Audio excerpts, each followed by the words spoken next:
The Velkari Dominion, a name that invoked terror across countless worlds, had always seen themselves as the ultimate rulers of the galaxy. To them, Earth was just another small, primitive planet, a new acquisition that might yield a few resources, maybe some study in their labs. Earth's strange radio signals had caught their attention years ago, and while they hadn't seen humanity as any kind of threat, they were intrigued enough to send scouts. When the Velkari fleet received the order to approach Earth, it was considered little more than a formality. The Dominion's small scout fleet arrived in the outskirts of the solar system, gliding past the gas giants with little regard, scanning and cataloging every detail. These ships were some of the finest reconnaissance vessels in the Velkari arsenal, capable of slipping into almost any planetary orbit undetected. Captain Kara, in command of the fleet, had been briefed that humanity had only recently developed some space travel capability and low-level technology. He expected the conquest of Earth to be smooth and simple, just another system logged into the Velkari records. What Kara didn't expect was humanity's tenacity. As the Velkari fleet approached Earth, they ran a quick analysis,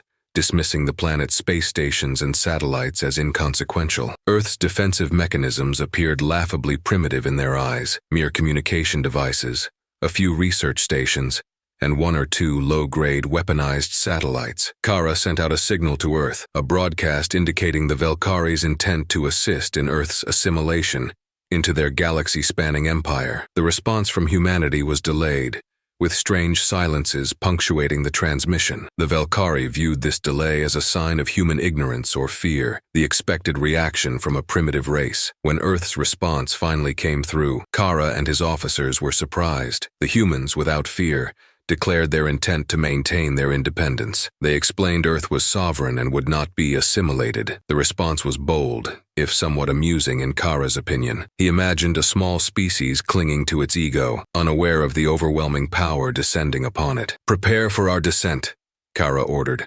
ready to execute a small display of strength to demonstrate the Dominion's superiority. The Velkari scout fleet moved closer, shifting to a low Earth orbit to prepare for the show of force. But as they neared the outermost layer of Earth's defense perimeter, something unexpected happened. Without warning, one of their smaller vessels detected an energy surge from a nearby satellite. Before Kara's crew could respond, an Earth-based satellite, which they had earlier ignored, fired an electromagnetic pulse directly at the fleet. The pulse struck with such precision that it disrupted one of their ship's guidance systems, forcing it into an emergency shutdown. Confused, Kara scanned the area and saw that Earth had hidden defensive satellites cloaked and armed. These satellites, linked through a sophisticated network, had detected their ship's movement and anticipated their trajectory. "It appears the humans have some surprises," Kara muttered. He felt a surge of frustration. How could a race so primitive have managed to create such accurate defensive measures? The Velkari scout fleet attempted to adjust, scrambling to understand Earth's capabilities, but humanity was far from finished. Within moments, Earth's military command activated a second line of defense, drones equipped with electronic countermeasures and highly mobile AI systems. These drones swarmed the Velkari fleet, moving at remarkable speed, darting between the larger Velkari ships, and firing off jamming signals and non-lethal energy pulses that temporarily blinded their sensors. To the humans, this skirmish was a trial, a display of the kind of ingenuity that had driven them through centuries of challenges. Earth's defenses had been deliberately adapted, drawing from all the lessons they had learned from decades of conflict and exploration. The Velkari's belief in their own superiority was their weakness. Humanity's willingness to use whatever tools were available, along with their relentless resourcefulness, proved to be a strength the Velkari hadn't anticipated. The Velkari fleet struggled to maintain order as drones targeted their smaller vessels, sending some into temporary disarray. Kara's pride was wounded. "I want those drones eliminated," he commanded, his voice hardening with frustration. Yet as the Velkari ships fired at the swarming drones, they realized something unnerving. The drones weren't relying on a central command signal. Each one operated independently, guided by a sophisticated AI that could adapt and respond to the Velkari's every move. Suddenly, as if on cue, a new wave of Earth's fighters joined the fray. These were far more advanced than the Velkari had anticipated. Earth's top fighter pilots moved in strategic formations, coordinating attacks that seemed intuitive, almost unpredictable. The Velkari fleet's initial confidence began to wane as the humans held their ground. For the first time, Kara felt a stab of unease. This was not the behavior of a species that lacked sophistication. Humans were clearly tactical, organized and fearless. It was as if they had spent lifetimes preparing for an encounter like this. The Velkhari scouts found themselves unable to press forward as more Earth fighters arrived, encircling them,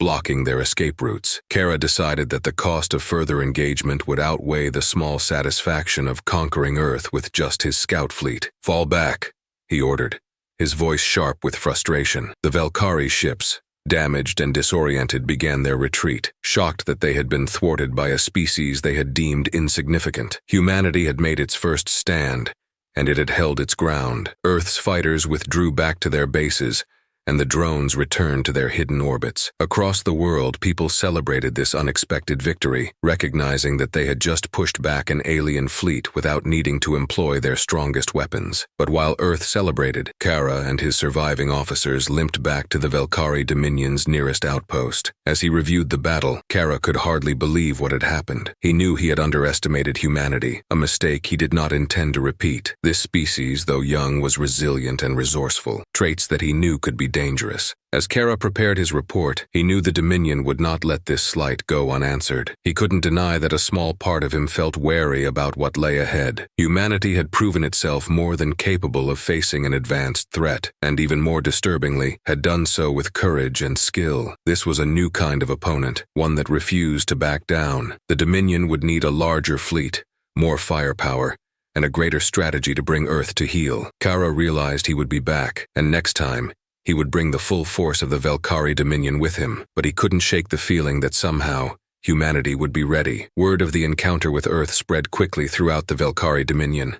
Kara's report was met with both disbelief and disdain among his superiors. In the grand chamber of the Dominion's high command, military officials reviewed the footage and battle data, each one growing increasingly incredulous. The notion that a so-called primitive species could mount such a defense was laughable, until they saw the tactical maneuvers and the effectiveness of Earth's improvised countermeasures. Kara, previously one of the Dominion's rising stars, now found himself the target of scorn and reprimands. "You failed to bring a backwater world to submission?" High Commander Valreth demanded, his eyes blazing with irritation. Valreth was a towering figure, known for his ruthless strategic mind and unwavering pride in the Velkhari Dominion's might. He regarded Kara with a mix of disdain and disappointment. To him, this setback represented not just a failure, but an insult to the very prestige of the Velkhari Dominion. "My commander," Kara responded, struggling to keep his voice steady. "This is no ordinary species. Humanity's tactics are unconventional. They adapt rapidly, and their technology, while not as advanced as ours, is remarkably effective in its own right." Valreth's expression hardened. Unwilling to entertain excuses, he motioned to his second-in-command, Officer Threx, who was known for his fierce loyalty to the Dominion and an even fiercer distaste for what he deemed weakness. Threx had already taken Kara's report as evidence of Earth's insolence and saw humanity's resistance as an affront that demanded immediate retribution. "Commander Kara, the Dominion's honor demands swift action," Threx said, his voice sharp and unforgiving. "We will not let this insult go unpunished.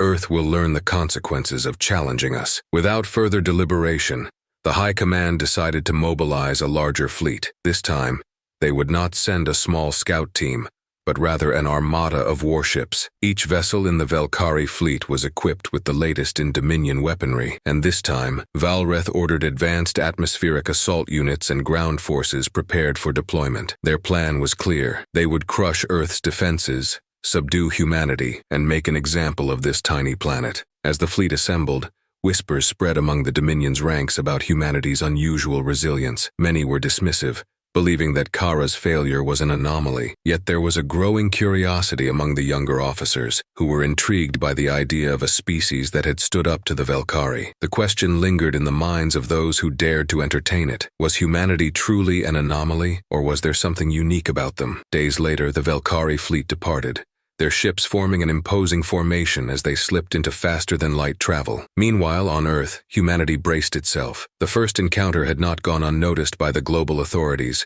who now scrambled to fortify their defenses. The world's leaders, once divided by national interests and political rivalries, found themselves united in a single purpose: protecting Earth. In underground command centers and secure bunkers across the globe, world leaders met, sharing intelligence, pooling resources and coordinating a defense plan. Military strategists, scientists, and engineers from every corner of the planet gathered to analyze the data they had collected during the first encounter with the Valkyrie. They knew the alien fleet would return, and they were determined to be ready. Leading Earth's strategic response was General Marcus Hayes, a seasoned officer known for his keen mind and steady leadership. Hayes was quick to realize that humanity could not rely on sheer firepower alone to withstand an alien invasion. Instead, he proposed a multifaceted defense strategy that drew from humanity's greatest strengths: innovation, adaptability, and resilience. Hayes called upon engineers to begin repurposing civilian satellites into surveillance tools and communication relays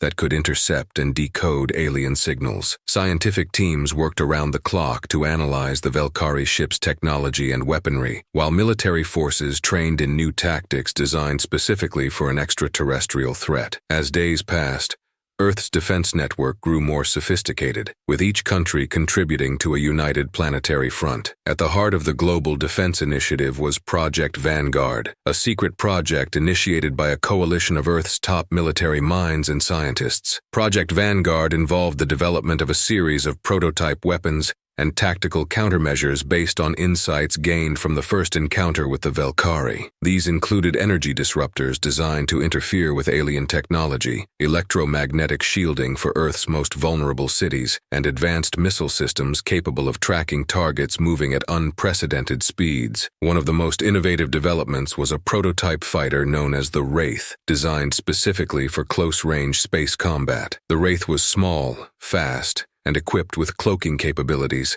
allowing it to approach enemy ships undetected. A select group of Earth's best pilots was chosen to train with the Wraith, forming an elite squadron prepared to confront the Valkyrie head-on. While military preparations continued, humanity also reached out to its own civilians. News of the impending invasion had inevitably spread, and rather than hide the truth, global leaders decided to prepare the population. They broadcast public service messages urging people to stay calm, sharing guidelines for safety and evacuation protocols in case of an attack. Volunteers poured in, ready to assist in any way they could, from medical support to building additional bunkers and fortifying urban centers. As humanity's preparations intensified, the tension in the air was palpable. Civilians watched the skies with a mixture of fear and determination, knowing they were facing an enemy far beyond anything Earth had ever encountered. Yet, there was also a quiet resolve. From the bustling streets of New York City to the quiet villages of rural Asia, people were united in their will to defend their home. There was a common sentiment that humanity had survived countless challenges, wars, disasters, and crises, and had always managed to overcome. This was simply another test,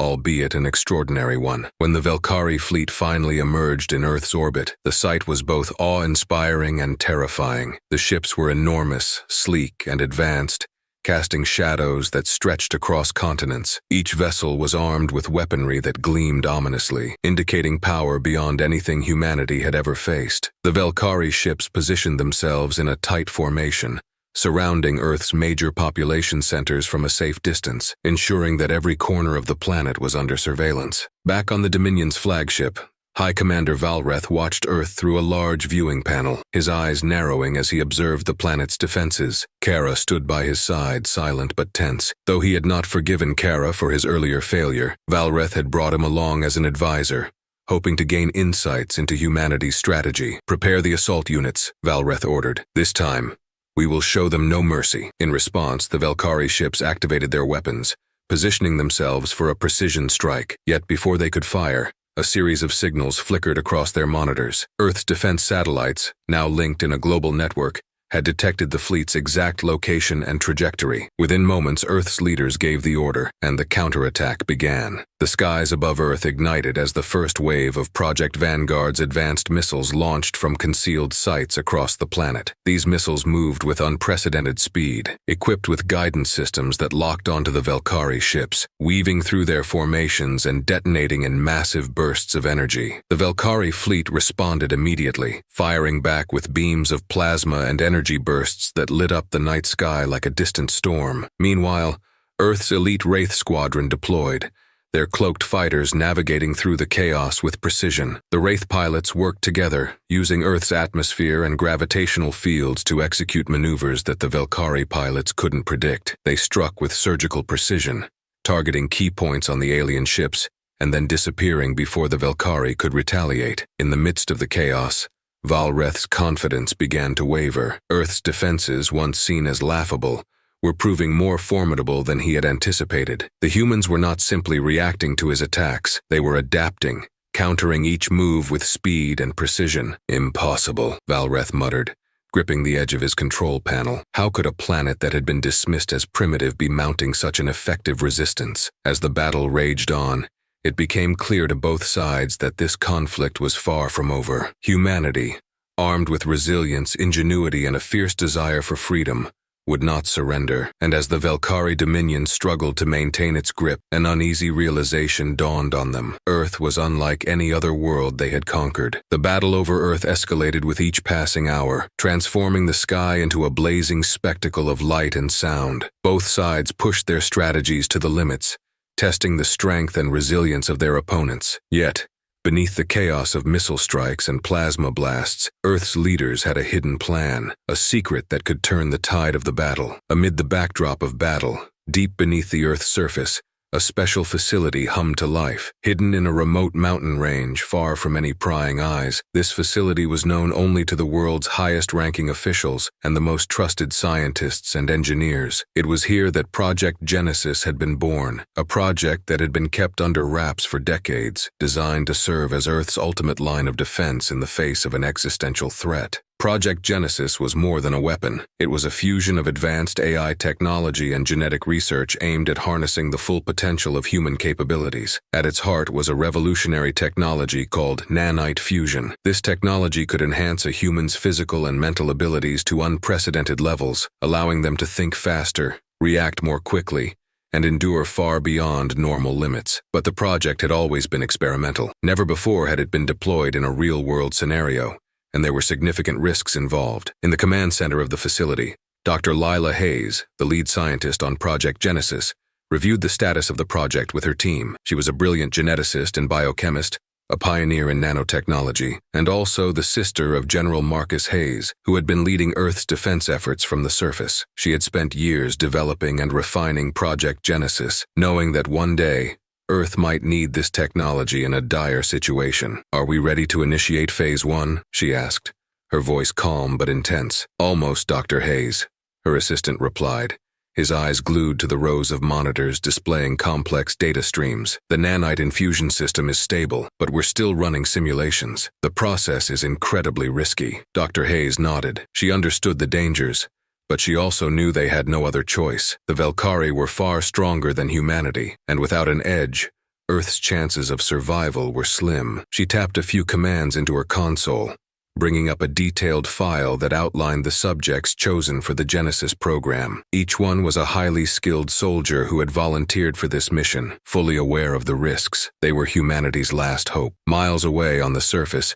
General Hayes received a secure transmission from his sister. He stepped into a secluded communications room to take the call. Lila's face appeared on the screen, her expression both determined and slightly apprehensive. "Marcus, we're ready to deploy Genesis," she said, her voice steady but tinged with an urgency he hadn't heard before. "Are you sure it's the right time?" he asked, though he knew what her answer would be. "We don't have the luxury of waiting any longer," Lila replied. "The Valkyrie's forces are overwhelming, and our defenses are barely holding. Project Genesis is our only chance to shift the balance." General Hayes took a deep breath. He trusted his sister implicitly, but the idea of releasing Genesis, of fundamentally altering the people who volunteered for the project, was unsettling. Still, he knew she was right. Earth needed something extraordinary to survive. "Understood," he said finally. "Initiate Phase 1. I'll inform the squad leaders to prepare for the arrival of the Genesis operatives." Lila nodded, and her face disappeared from the screen. The gravity of the decision weighed heavily on General Hayes as he returned to his command post. He knew that unleashing Project Genesis would change the course of the battle, but it would also change the lives of those who had chosen to undergo the procedure, and perhaps even humanity itself. In the hidden facility, the Genesis candidates were already being prepared for their transformation. Clad in advanced combat suits designed to interface with the nanites, each soldier stood in a designated chamber, as the infusion process began. The procedure was intense, with the nanites bonding to each individual's cells, enhancing their physical attributes and heightening their senses. The transformation was not without pain. Each soldier could feel the changes happening within their bodies, a strange sensation that was both exhilarating and terrifying. Once the process was complete, each Genesis operative emerged from their chamber visibly altered. Their eyes glinted with a new sharpness, their movements were fluid and precise, and their awareness extended beyond normal human perception. They were now connected to the Genesis network, a system that allowed the operatives to share information instantaneously, processing battlefield data with the help of the nanites' computational abilities. One by one, they activated their communication systems, reporting in to Dr. Hayes. "Genesis Squad reporting for duty," said Lieutenant Sarah Connors, the squad leader, her voice steady but charged with an intensity that came from the surge of power within her. Dr. Hayes smiled, pride evident in her gaze. "You're ready. Remember, your mission is to support Earth's forces on the ground and destabilize the Valkyries' front lines. Your abilities give you a unique advantage. Use them wisely." The Genesis operatives boarded a stealth aircraft equipped with cloaking technology and advanced weaponry. As they ascended, they received their mission briefing, detailing the strategic points across the battlefield where their intervention would have the most impact. The Valkyries' ground forces had already started to descend, and several of Earth's defenses were faltering under the relentless pressure. Lieutenant Connors glanced at her squad, each member fully aware of the monumental task ahead of them. She took a deep breath, steeling herself for the fight, and as the aircraft neared their drop point, she gave the order. "Genesis Squad, deploy!" The operatives descended from the aircraft in coordinated formations, landing in key areas where Earth's defenses were weakest. As they touched down, the nanites within them enhanced their reflexes and perception, allowing them to analyze their surroundings instantly. They moved with precision, neutralizing Valkyrie ground forces with a level of skill that seemed almost supernatural. For the Valkyrie soldiers, the Genesis operatives were unlike any opponent they had faced. The operatives' strength, speed, and coordination were far beyond normal human capabilities. The Valkyries' initial shock gave way to desperation, as they realized these enhanced humans were not only faster and stronger, but also seemed to anticipate their every move. Back on the Valkyrie flagship, Commander Vrax watched in disbelief as his ground forces struggled against Earth's newly empowered defenders. Reports flooded in from the battlefield, each one describing what sounded like superhuman abilities. Vrax gritted his teeth, his pride wounded by the realization that the humans had found a way to defy even the Dominion's best-trained soldiers. "These humans are enhanced," he muttered to himself,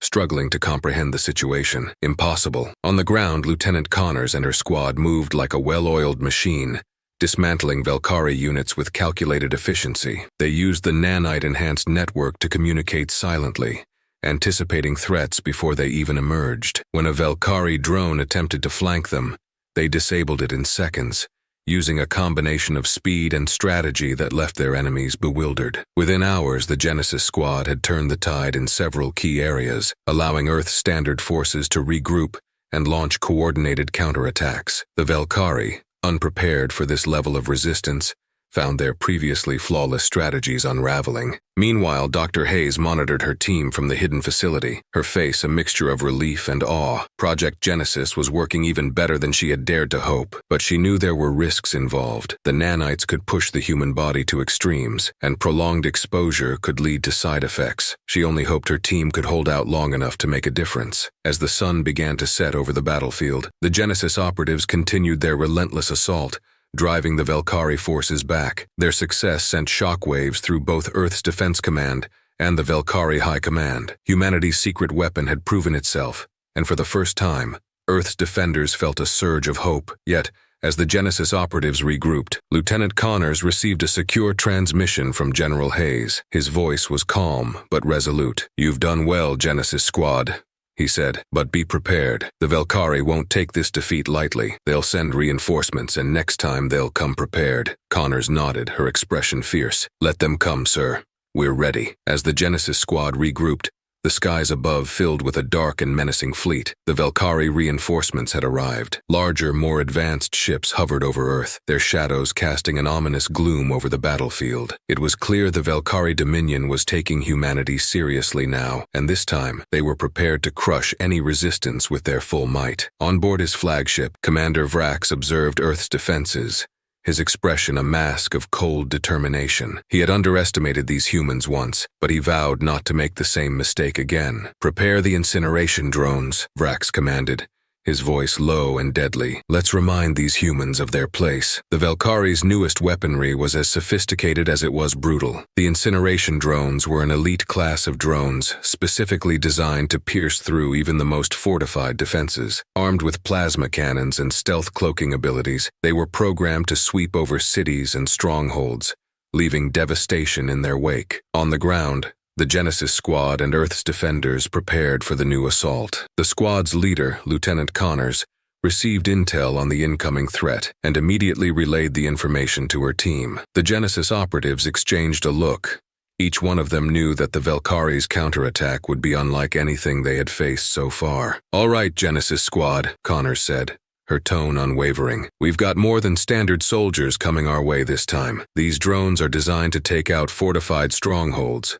We're their next target. Let's make them regret stepping foot on our planet." As the drones descended, the Genesis Squad activated their cloaking shields and prepared to engage. Each operative felt the heightened awareness and agility from their nanite enhancements. They had trained for this, the moments when everything depended on strategy, skill, and a touch of the extraordinary abilities that Project Genesis had given them. The first wave of drones approached, cloaked in shimmering distortion fields that rendered them almost invisible. Lieutenant Connors crouched low, watching their patterns carefully, her enhanced senses detecting the faint hum of the drone's engines. She gave a silent signal, and her squad dispersed, moving with the precision of seasoned predators as they took up their positions around the drones. The attack was swift and calculated. Each Genesis operative moved in sync, striking the drones from the shadows, disrupting their cloaking mechanisms, and disabling them before they could deploy their deadly plasma weapons. The Valkyrie drones,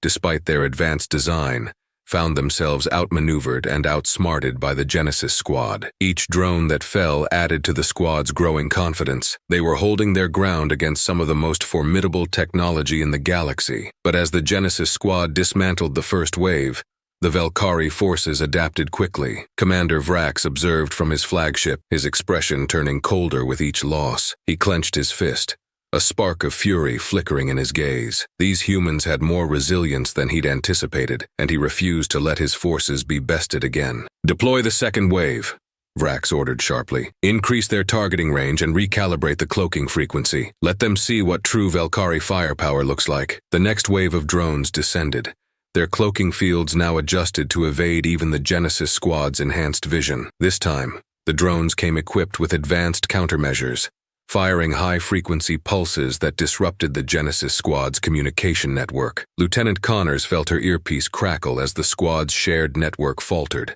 severing their link. She clenched her jaw, quickly adapting to the loss of their communication advantage. "Stay sharp," Connors shouted to her team. "They're blocking our network, but we know their tactics now.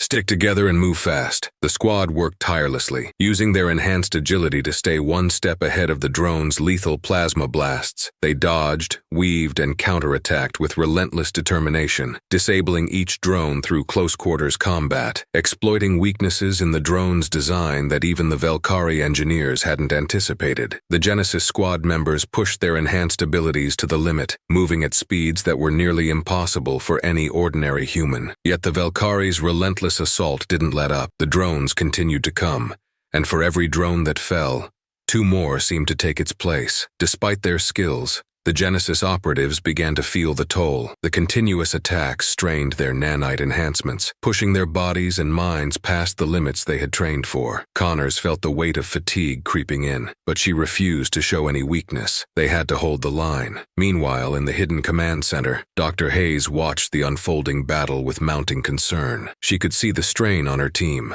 the way their vitals spiked and fluctuated under the continuous stress. She knew that prolonged use of the nanite technology could have unpredictable consequences, but pulling them back now would leave Earth defenseless. "Come on, Genesis Squad," she whispered under her breath, gripping the edge of her console. "You've come too far to lose now." Back on the battlefield, the drones unleashed a new strategy. They began targeting the Genesis operatives' weak spots, detecting even the slightest fluctuations in their movements. Lieutenant Connors felt a blast graze her arm, the searing heat nearly melting through her combat suit. She gritted her teeth, pushing through the pain. The squad was spread thin, and the Valkyrie forces were adapting faster than they could counter. Just when it seemed the Genesis squad was reaching their limit, a new signal crackled through their earpieces. It was General Hayes, his voice steady but filled with a fierce determination. "Genesis squad, fall back to Zone Delta," he commanded. "We're deploying the Valkyrie defense grid. This will give you some cover. Pull back and regroup." The squad retreated to the designated zone,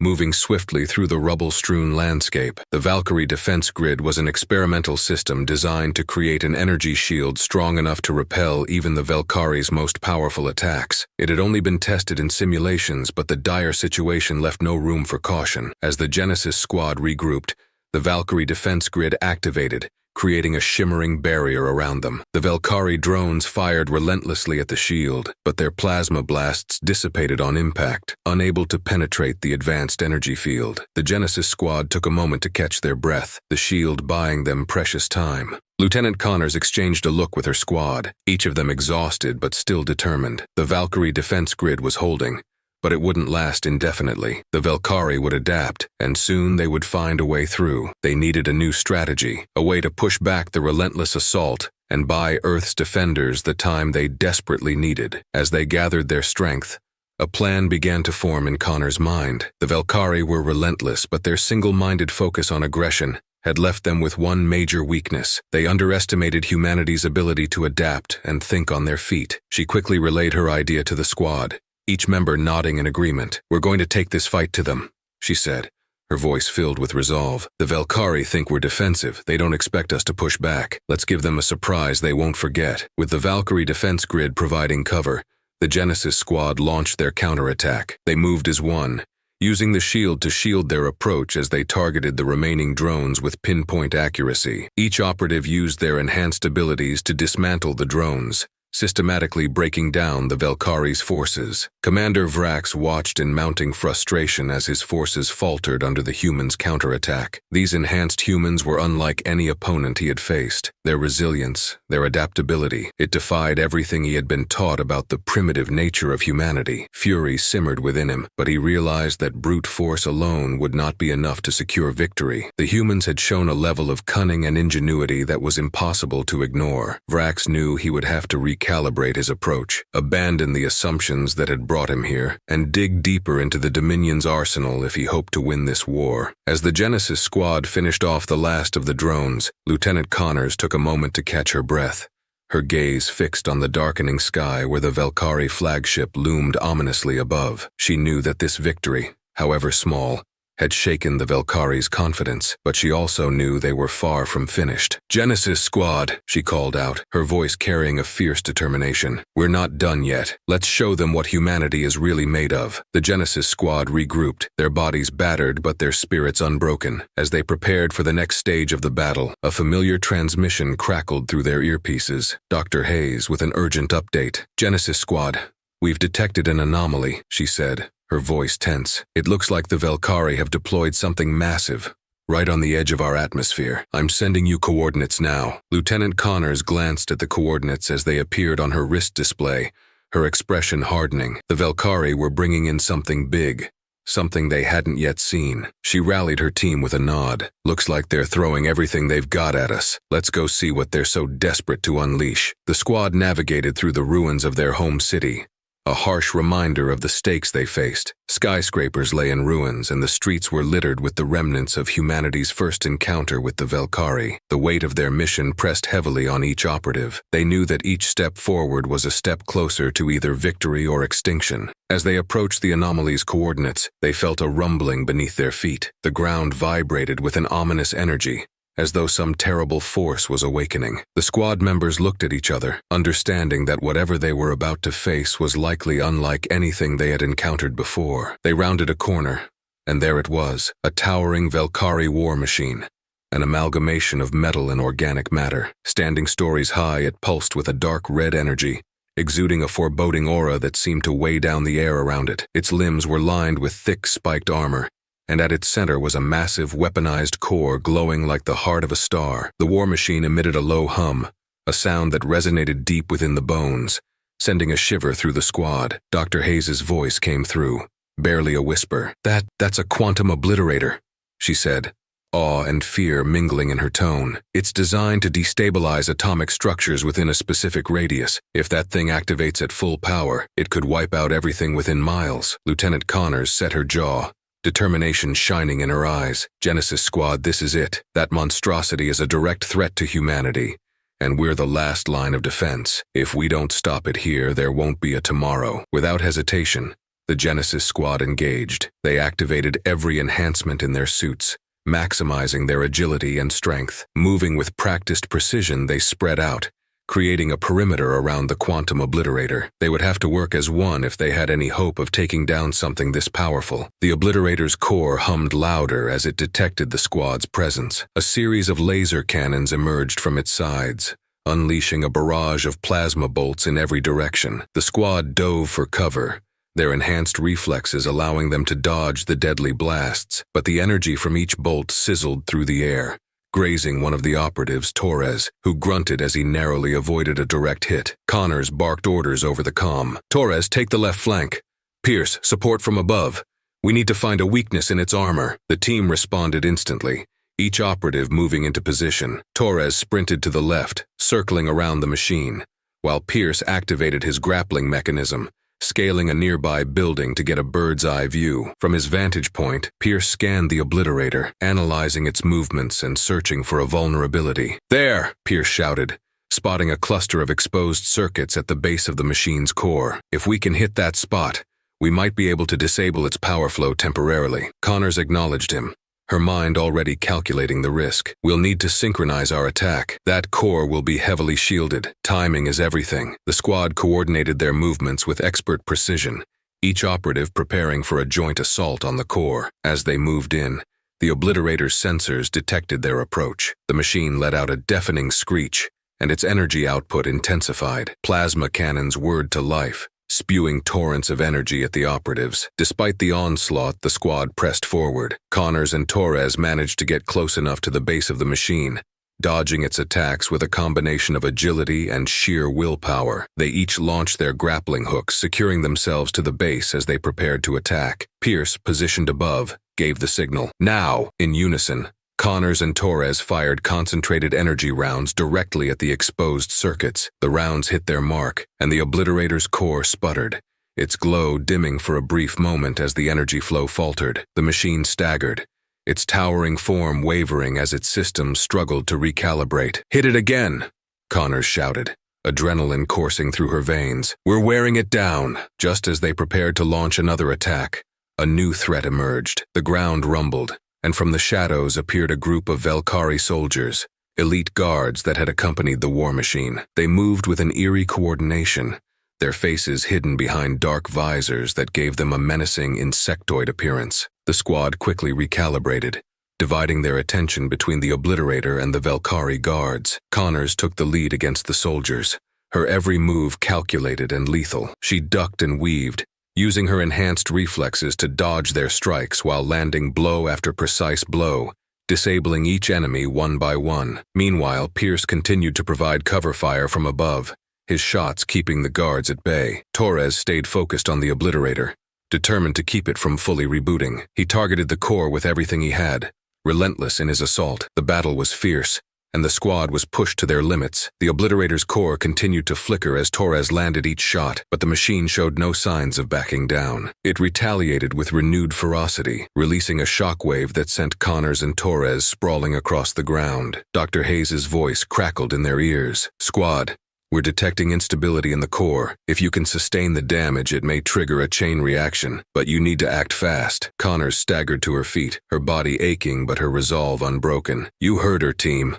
All or nothing. They regrouped, launching a final concentrated assault on the obliterator's core. Every operative pushed their enhancements to the brink, pouring every ounce of their energy and firepower into the machine. The core flickered violently, and a high-pitched whine filled the air, signaling the imminent overload. Fall back, Connors commanded as the core began to destabilize. The Genesis squad retreated as the obliterator convulsed, its circuits sparking wildly. The machine let out one final agonized shriek before its core erupted in a blinding explosion, sending a shockwave that rocked the ground and shook the surrounding ruins. The squad shielded themselves from the blast, watching as the quantum obliterator crumbled into a pile of smoldering debris. As the dust settled, Connors looked around at her team, each one battered but alive. They had faced the Valkyries' deadliest weapon and come out victorious. This was more than just a battle. It was a testament to humanity's resilience, proof that no matter the odds, they would never surrender. Dr. Hayes' voice broke through once more, a note of awe and pride in her tone. Genesis Squad, you did it. You've saved countless lives today. The Valkyrie will think twice before sending something like that against us again. Connors allowed herself a brief smile. They had won this battle, but they all knew the war was far from over. The Valkyrie were relentless, and they would undoubtedly return with even greater force. But for now, humanity had proven its strength and resilience, and the Genesis Squad was ready for whatever came next. Back at the command center, Genesis Squad had only a moment to catch their breath. Screens filled with new data as the entire network detected the arrival of an ominous presence at the edge of the solar system. The Valkyrie, humiliated by the destruction of their quantum obliterator, had deployed something even more horrifying. Dr. Hayes relayed the grim findings to the squad over the comm system. Genesis Squad, it's worse than we feared. The Valkyrie have released the miasma, a bioengineered virus designed to target organic life at a cellular level. It's spreading at an exponential rate, infecting the atmospheres of nearby planets. It's only a matter of time before Earth is engulfed. The color drained from Lieutenant Connor's face. Unlike previous Valkyrie weapons, which were powerful but ultimately destructible, the miasma was intangible. No amount of firepower could stop a virus that drifted invisibly through the air. If they couldn't halt its spread, Earth and all its people would face extinction. Dr. Hayes continued, her voice filled with urgency. We're running out of time. The miasma is more than just a virus. It's adaptive. It's already bypassing our initial containment fields on the colonies. Genesis Squad, you'll need to retrieve an experimental containment device from the lunar lab. It's the only hope we have of stopping this before it reaches Earth. Without hesitation, Connors and her team boarded a stealth vessel, speeding toward the lunar facility. The journey was tense and silent, each member of the squad wrestling with the grim reality they now faced. The Valkyrie had crossed a line. This wasn't just a battle. It was a calculated attempt to erase humanity from existence. As they neared the lab, alarms echoed throughout the lunar station, and emergency lights flashed. Dr. Hayes briefed them over the comm system. You'll need to retrieve the device and activate it in the outer lunar fields where the miasma is densest. This containment device is designed to lock down airborne threats, but it's still experimental. We're not sure if it'll be enough. The squad landed in the lab's docking bay and disembarked swiftly, weapons at the ready. Inside, the facility was eerily quiet, with only the hum of machinery and the soft glow of screens illuminating the darkened corridors. Rows of sealed glass cases displayed containment prototypes, the final line of defense humanity had against the unknown. Moving quickly, Connors led her team to the main laboratory, where Dr. Hayes' team had prepped the containment device, a sleek, cylindrical instrument humming faintly with power. It was no bigger than a suitcase, but it held the promise of survival. Sergeant Torres hefted the device, his muscles straining as he carried it. Are we sure this little thing can contain the Valkyrie's virus? He muttered, more to himself than anyone else. Dr. Hayes answered over the comm. It's not about the size, Torres. The containment device uses particle manipulation to create a controlled vacuum. If it works as intended, it'll draw in and neutralize airborne threats within a certain radius. The trick will be getting it into position and powering it up before the miasma can adapt. Connors nodded, directing the team outside to the lunar surface. As they exited the facility, the Earth hung low on the horizon, a breathtaking sight that underscored the stakes of their mission. The squad suited up, preparing to deploy the device in the harsh lunar environment where every second mattered. Once outside, they saw it, a faint, shimmering cloud that drifted ominously through space. The miasma, like a shadow spreading its tendrils,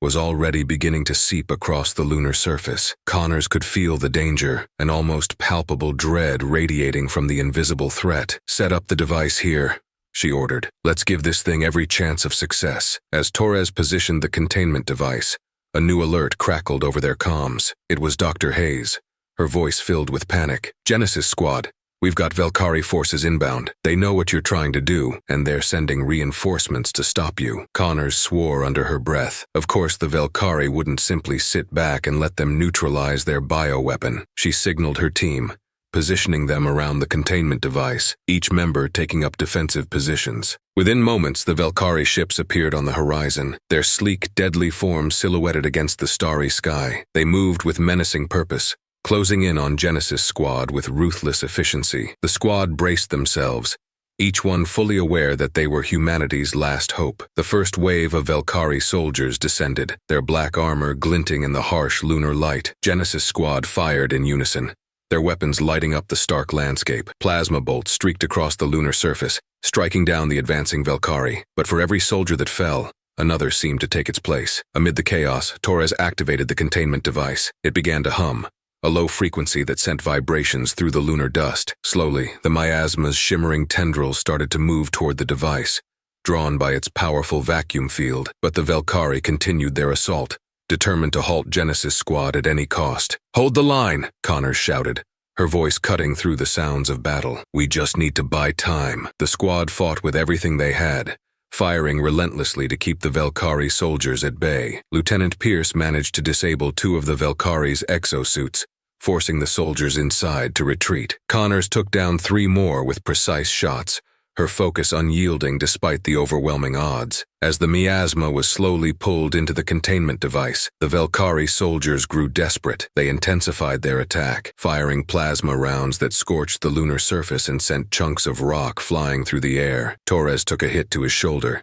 but he gritted his teeth, refusing to let the pain slow him down. Dr. Hayes' voice broke through the comms again. "Genesis Squad, the containment device is reaching capacity. It's drawing in the miasma, but you'll need to initiate the stabilization protocol to keep it locked down." Connors acknowledged, quickly accessing the device's control panel while still fending off the Velkari soldiers. Her fingers flew over the controls, activating the stabilization protocol, just as another wave of Velkari reinforcements appeared on the horizon. "It's now or never," she yelled to her team. "We hold this position until that device is fully stabilized." The squad closed ranks, forming a protective barrier around the containment device as it continued to pull in the miasma. They fought with a ferocity born from desperation, each member acutely aware that there was no backup, no second chance. This was the moment that would decide the fate of humanity. Minutes stretched into what felt like hours as the battle raged on. The Velkari soldiers were relentless,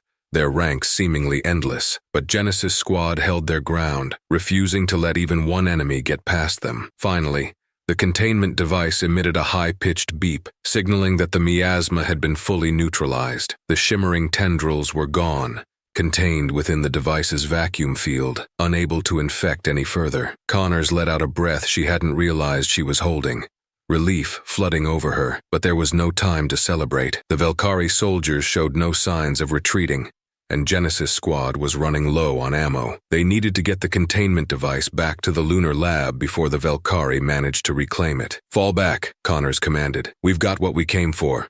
Now let's get out of here." With the containment device in tow, the squad began a strategic retreat toward the lab, fending off the Velkari every step of the way. The Velkari pursued, but Genesis Squad moved with the practiced efficiency of soldiers who knew their mission was bigger than themselves. As they reached the safety of the lab, the Velkari forces finally withdrew, leaving Genesis Squad exhausted but victorious. They had succeeded, securing the containment device and neutralizing the miasma before it could reach Earth. It was a narrow victory, but one that would be remembered. Back at the command center, Dr. Hayes' face appeared on the screen, a mixture of relief and pride in her eyes. "Genesis Squad, you've just saved humanity from extinction. We're in your debt." Connors gave a weary smile, her team standing battered but unbroken around her. They had survived, and for now, humanity had won. But each of them knew the Velkari would return, and when they did, Genesis Squad would be ready. With the miasma contained and Earth temporarily safe, Genesis Squad returned to the orbital station, where a council of Earth's top military and scientific minds awaited them. The room was buzzing with tension as Connors and her team entered,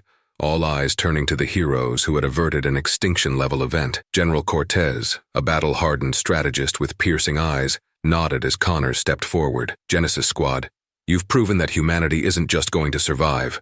We're going to fight back, but we can't wait for the Velkari to attack us on their terms. It's time we take the fight to them." The council displayed a holographic map of the galaxy, highlighting a distant star system near the Velkari's border. Dr. Hayes took the floor, her usual calm demeanor hardened by determination. "We've identified a critical Velkari installation in this system, an energy processing hub. It's not just powering their nearby fleets. It's fueling their entire network in this quadrant. Disrupting this installation would cripple their operations and buy us valuable time to strengthen our defenses." Connors felt a ripple of excitement mixed with anxiety. Attacking Velkari territory was no small feat, but her team's success against the miasma had stirred something in her. They'd saved their planet from annihilation. Now they could bring humanity's fight to the heart of the Velkari Empire. "Genesis Squad," General Cortez continued, his voice grave. "This will be a high-stakes mission. We're dropping you right into the heart of enemy space. Infiltrate their base, plant EMP disruptors at key energy nodes, and disable the hub. Expect resistance to be brutal, but your actions could tip the balance of this war." The mission brief concluded with final details on infiltration tactics and communication protocols. Genesis Squad geared up in reinforced combat suits, equipped with cutting-edge weaponry and stealth tech designed specifically for this mission. They boarded the Shadow Star, a newly outfitted stealth ship designed to evade Velkari detection systems, and began their journey across the dark void of space. As they approached the target system,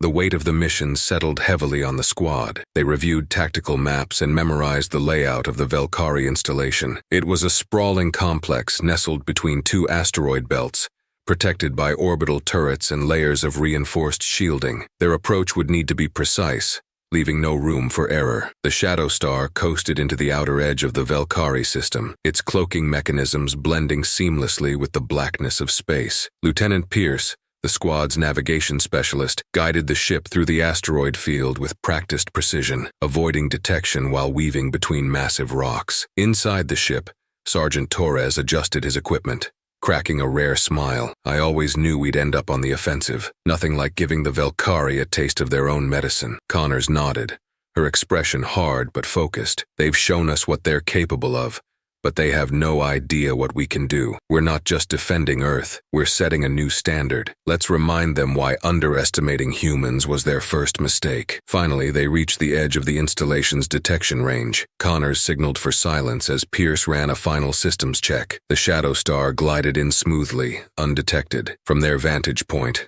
the squad could see the massive energy conduits stretching across the installation, glowing faintly as they powered the Velkari war machine. Pierce located a secure docking point, hidden behind a massive energy relay station. The team disembarked swiftly and silently, moving through the narrow maintenance corridors, their suits suppressing every sound. They moved with practiced stealth, each member slipping into position without so much as a whisper. Dr. Hayes had briefed them on the Velkari infrastructure. Their goal was to disable 3 primary energy nodes located at intervals around the installation. Each node was fortified and guarded by elite Velkari soldiers, so Genesis Squad would need to disable them quickly and efficiently. They reached the first node without incident. Connors and Pierce set up the EMP disruptor, carefully securing it to the node's control panel. Just as Pierce was about to activate the device, they heard footsteps echoing down the hall. Connors signaled her team to hide, pressing themselves against the walls, blending into the shadows. 2 Velkari guards, tall and imposing in their silver armor, passed by without noticing them. Connors held her breath until they were out of sight, then nodded to Pierce. With a quick press of a button, the EMP disruptor activated, sending a pulse through the node that deactivated it completely. "First node down," Torres whispered, his voice filled with quiet satisfaction. They moved quickly to the second node, staying alert for patrols. The tension in the air was thick as they crept through narrow corridors and maintenance shafts, each step bringing them closer to the heart of the installation. As they approached the second node, they encountered their first major obstacle. A squad of Velkari soldiers guarded the area, each one armed with plasma rifles and enhanced armor. Genesis Squad exchanged a silent glance, preparing for a silent takedown. Connors signaled, and they struck with precision. Sergeant Torres moved in first, using his grappling device to silently pull a guard into the shadows, disabling him before he could react. Pierce followed, taking down another guard with a quick strike to a weak point in the armor. Within moments, the squad neutralized the guards, leaving the path clear. Pierce set up the second EMP disruptor, his fingers working quickly to avoid detection. As the device activated, a slight hum filled the air, and the node's lights flickered before going dark. 2 down, "One to go," Pierce whispered. They moved swiftly toward the third node, aware that the Velkari would soon realize their energy grid was failing. As they neared the final node, an alarm blared, filling the corridors with a red warning light. The Velkari were onto them. "Time's up," Connors barked. "Secure the last node. No holding back." Genesis Squad charged forward, meeting a wave of Velkari reinforcements head-on. Plasma bolts lit up the narrow corridors, and Genesis Squad fired back with deadly accuracy. Torres held the front line, his heavy repeater cutting through Velkari armor with ease. Connors and Pierce flanked from both sides, using the tight corridors to their advantage, creating a choke point that funneled the Velkari into a hailstorm of human firepower. Despite the intensity of the Velkari counterattack, Genesis Squad held their ground. Each member fought with unwavering resolve,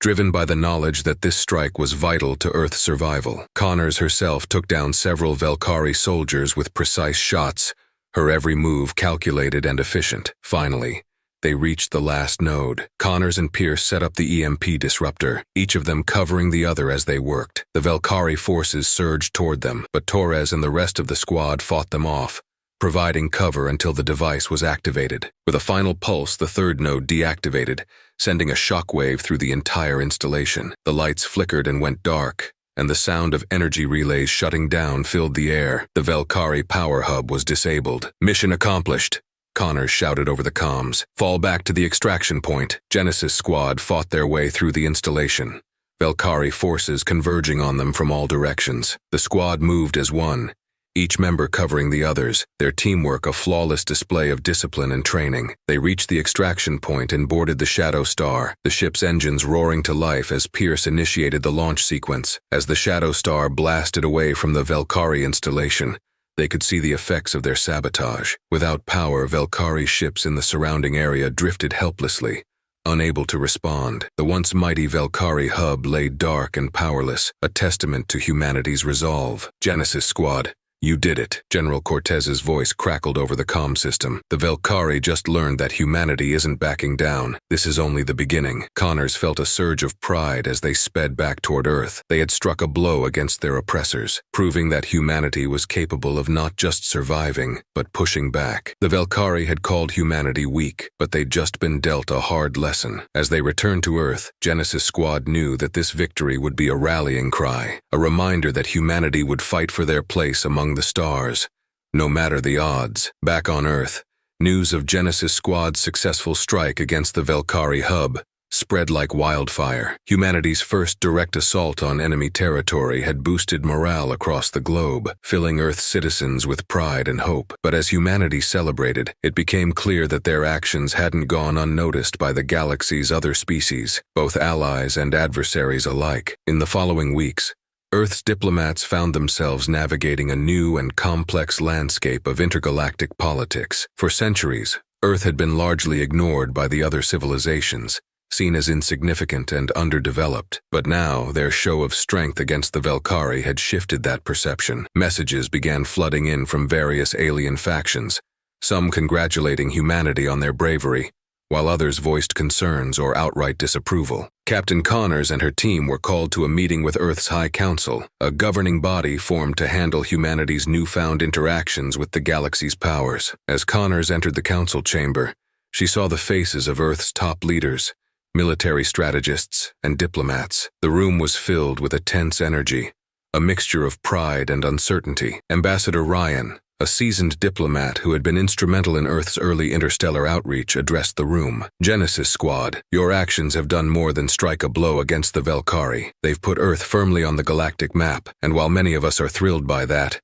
it also brings new challenges." Connors glanced around the room, seeing the seriousness in every face. The ambassador continued, "The Velkari are furious and they're rallying their forces, but it's not just them. Other galactic powers are wary of humanity's sudden rise, and they're questioning whether we can be trusted." General Cortez, who had been a staunch advocate for Earth's defense initiatives, spoke up. "With all due respect, Ambassador, we can't worry about their concerns. The Velkari have shown us their intent. We need to keep our momentum, defend our home, and strike whenever necessary." Ambassador Ryan sighed, clearly caught between pride in humanity's strength and the diplomatic intricacies they now faced. I understand, General, but there's more at play here. Representatives from the Ivorian Federation have requested a meeting. They're powerful and respected, and if we can gain their support, it could tip the scales in our favor. But they're hesitant. They fear we might provoke further conflict that could spill into their own territories. Connors felt a jolt of recognition. The Ivorians were known for their advanced technology and formidable fleets, but they were equally respected for their neutrality and diplomatic influence. An alliance with them would be invaluable. The ambassador turned to Connors. Captain, we need you and Genesis Squad to join this diplomatic meeting. You've proven humanity's strength,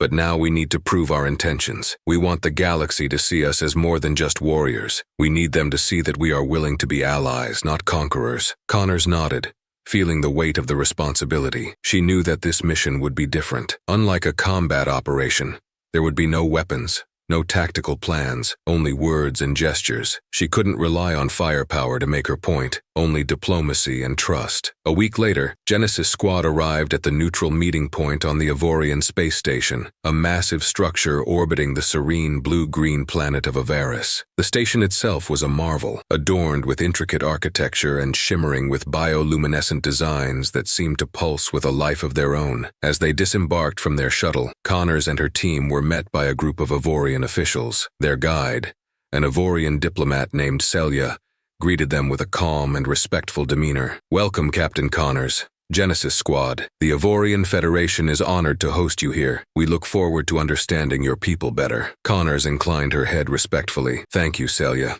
We appreciate the opportunity to meet and discuss our shared concerns. As they were led through the sprawling corridors of the station, Connors took in the sheer diversity of alien species moving about, each one unique in appearance and culture. She realized that humanity had only scratched the surface of the galaxy's diversity, and yet, here they were, representing their entire species among seasoned interstellar diplomats. The council chamber where they were led was an awe-inspiring space, its walls lined with ancient murals depicting Ivorian history. Around a circular table sat representatives from various galactic factions, including the Ivorians and several other prominent civilizations. Connors felt a flicker of anxiety as she took her seat, flanked by her team and Ambassador Ryan. As the meeting began, it became clear that the galaxy's perception of humanity was still deeply divided. A representative from the Sarkin Dominion, a neighboring empire known for its military strength, spoke up, his tone critical. Earth's recent actions have been unsettling. You've disrupted the balance of power with a reckless attack on the Velkari. We've maintained stability in our region for centuries,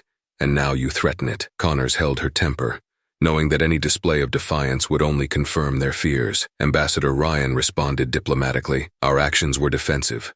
We're committed to peace, but we cannot ignore direct threats to our homeworld. We would expect any of you to do the same. Celia, the Ivorian representative, nodded thoughtfully. And yet Earth's rise in power has been meteoric. For a civilization so new to interstellar politics, the rapid development of your military capabilities is concerning. This was the crux of their challenge. Humanity's advancement had been so sudden that it had caught the galaxy by surprise. Connors understood that they needed to address these fears head-on. She spoke, her voice steady. We understand the concerns. We are new to this stage, but our intentions are clear. We wish to protect our world and coexist peacefully. Our strike against the Velkari was a message, but not of conquest. It was a message that we will not stand idly by while our existence is threatened. The Ivorian delegation listened intently. Celia's expression softened, her eyes reflecting a genuine curiosity. Captain Connors, if your people are truly committed to peace, then perhaps we can find common ground. The galaxy is not a place of absolutes. We must adapt, compromise, and collaborate. The Sarkin representative's voice broke in,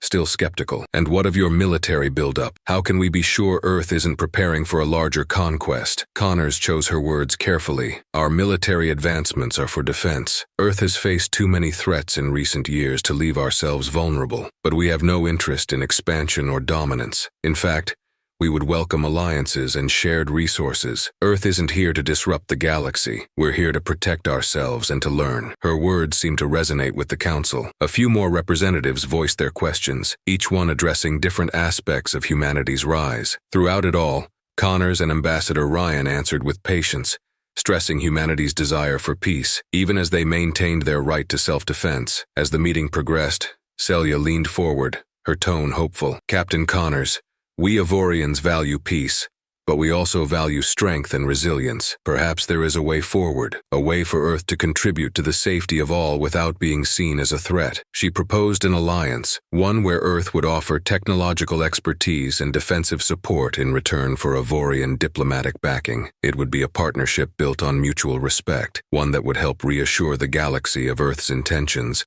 while also strengthening humanity's position. Connors felt a surge of relief. This was exactly the opportunity they needed, a chance to show that Earth could be both powerful and trustworthy. The Council debated the terms of the alliance for hours, discussing specifics and negotiating agreements. By the end of the session, a tentative accord was reached, one that promised mutual aid and cooperation between Earth and the Avorian Federation, with the potential to bring other galactic allies into the fold. As the meeting concluded, Connors felt a profound sense of accomplishment. Humanity had not only defended its place in the galaxy, but had taken its first steps toward true integration with other civilizations. They had won the respect of the Avorians and had begun to reshape their role on the galactic stage. Returning to the shuttle, Connors looked out at the vastness of space, a feeling of pride and anticipation swelling within her. Earth was no longer alone. They had allies, and they were forging a new future, not just for themselves, but for the entire galaxy. In the weeks following Earth's alliance with the Avorian Federation, a tense calm settled across the galaxy. With the Avorian seal of approval, Earth's standing grew stronger, and the promise of cooperation began to reshape humanity's future. Yet, as Captain Connors and Genesis Squad soon discovered, this newfound unity brought unforeseen challenges. The Velkari, humiliated by humanity's earlier assault, were regrouping, and they weren't about to let Earth's rise go unpunished. The warning came in the form of a coded message intercepted by Earth's deep space reconnaissance network. Genesis Squad was gathered in the briefing room when the alarm sounded, a low hum that signaled only the highest level of alert. Connors glanced around at her team, each member instantly on edge, knowing something serious was unfolding. Commander Tanaka, who had been overseeing the reconnaissance efforts, entered, his expression grave. "Captain, we've picked up a message from the Velkari fleet. They've launched a massive counterattack force and are heading straight for Earth." A cold silence filled the room. Connors took a steadying breath, her mind racing through possible responses. This was the moment they had all feared. The Velkari Empire, wounded and enraged, was making its move. Tanaka continued, "We estimate they'll reach the outer edges of our solar system within a matter of days. This isn't a small task force, Captain. We're talking about a full-scale armada, far larger than anything we've encountered before. They're bringing everything they've got." The reality of the situation sank in. Earth had proven its strength in isolated skirmishes, but a direct assault by an entire Velkari fleet was a different challenge. This was not a fight for territory or influence. This was an existential threat, a battle for survival. Connors turned to Tanaka, her voice firm. "Send word to Admiral Cortez. We need to mobilize every available ship and initiate full defensive protocols. I want all Allied forces on standby, and that includes the Avorians." As Tanaka relayed the orders, Connors and the rest of Genesis Squad prepared for what was shaping up to be the largest conflict humanity had ever faced. For years, Earth's defenses had been meticulously crafted, integrating alien technology and innovative tactics, but this would be the ultimate test of those preparations. The days leading up to the battle passed in a blur of activity. Earth's fleet, including both the Spectre and Nebula squadrons, was deployed to defensive positions along the outer planets. The Avorians, true to their alliance, dispatched a fleet of their own to assist in Earth's defense, marking the first time in recorded history that Earth and an alien power would stand united in combat. In the final hours before the Velkari's arrival, Connors gathered Genesis Squad on the bridge of the UES horizon. She looked at each member of her team, seeing a mixture of determination, fear, and fierce loyalty. "This is it," she began, her voice carrying the weight of the moment. "The Velkari underestimated us once, but they won't make that mistake again. This is no longer just about Earth. If we fail here, the entire alliance we've built, the future we've started to shape, it all crumbles. But if we succeed, we'll prove to the galaxy that humanity is a force to be reckoned with." The crew absorbed her words, and Connors could see a fire igniting in their eyes. They were ready to fight, ready to defend their home and the alliance they had worked so hard to build. The first sighting of the Velkari Armada was reported by a forward scout stationed near the orbit of Neptune. From the bridge of the horizon, Connors watched the incoming enemy ships on the holographic display, a vast sea of dark, jagged vessels, each one brimming with weaponry and malice. It was a terrifying sight, even for seasoned warriors. As the Valkyrie ships crossed Neptune's orbit, Earth's fleet sprang into action. Squadrons of Earth's Spectre fighters launched in coordinated waves, engaging the Valkyrie's advanced ships with precision and speed. The Avorian fleet, sleek and agile, maneuvered alongside Earth's vessels, using their advanced shields to absorb the brunt of the Valkyrie fire. Connors gripped the edge of the command console, her gaze fixed on the battlefield. The Valkyrie forces were overwhelming in number, but Earth's forces fought with a tenacity that had come to define humanity. Every ship, every soldier, was committed to holding the line. Explosions lit up the space around Neptune, turning the icy blue planet into a backdrop for the fierce battle. Genesis Squad, operating the Horizon's advanced weaponry, targeted the Valkyrie command ships, knowing that dismantling their chain of command could disrupt the entire armada. Yet, despite their best efforts, the Valkyrie pressed forward, unrelenting in their assault. In the chaos, a transmission crackled to life on the Horizon's main screen. To Connor's shock, it was a direct message from the Valkyrie High Commander. His image filled the screen, a fearsome, battle-hardened alien with a look of cold hatred in his eyes. "Earthlings," he sneered, his voice laced with contempt. "You've interfered for the last time. Today we will wipe your species from existence. You will be nothing but a footnote in galactic history." Connors met his gaze, unflinching. "We're not the same civilization you dismissed as weak and inconsequential. Today, you face not just Earth, but a united front that stands for freedom and resilience. Whatever you bring, we'll be ready." The Valkyrie commander's expression darkened, and the transmission ended abruptly. Almost immediately, the Valkyrie fleet intensified its assault, sending wave after wave of ships crashing into Earth's defenses. For hours, the battle raged, each side suffering heavy losses. The Horizon took several direct hits, its shields flickering under the strain. Connors felt the ship shudder with each impact, but she remained focused, guiding Genesis Squad through the endless barrage. Just as it seemed the Valkyrie were gaining the upper hand, a flash of light appeared on the battlefield. More ships, dozens of them, emerged from hyperspace, joining Earth's defense line. It was the Tarakian Resistance, a group of freedom fighters from a neighboring system who had been inspired by humanity's defiance against the Valkyrie. They had come to offer their support. The Tarakians' unexpected arrival shifted the battle's momentum. Their nimble, guerrilla-style tactics caught the Valkyrie off guard, allowing Earth and Avorian forces to regroup and counterattack. Together, the Allied forces created a web of firepower, closing in on the Valkyrie's command ships. Inside the Horizon, Connors and her team worked tirelessly, coordinating strikes and adjusting strategies to keep the Valkyrie off balance. They were exhausted, running on pure adrenaline, but the sight of their allies fighting alongside them renewed their strength. Finally, after what felt like an eternity, the Valkyrie command ship took a critical hit. A series of explosions tore through its hull, and within moments, the massive vessel was engulfed in flames. The remaining Valkyrie forces, realizing their defeat, began a hasty retreat, their ships disappearing into the blackness of space. A wave of relief swept over the Allied fleet. The battle was won, Earth was safe, and humanity had stood its ground. Connors slumped back in her seat, feeling the weight of the victory settle over her. She knew they had lost ships, comrades, and friends, but their sacrifices had not been in vain. As the Horizon and the rest of the fleet returned to Earth, the skies were filled with celebration. The Avorians and Tarakians hailed Earth's bravery, and messages of support poured in from across the galaxy. Humanity's courage had inspired others, and the alliance they had fought so hard to create was now stronger than ever. In the quiet aftermath, Connors stood on the Horizon's observation deck, gazing out at Earth below. She knew that there would be more challenges to come, more battles to fight, but for now, she allowed herself a moment of peace, knowing that they had earned their place in the galaxy. As Earth celebrated its victory, Connors felt a sense of purpose, of unity that transcended the stars. They had proven that humanity was not weak, not by a long shot, and with their allies by their side,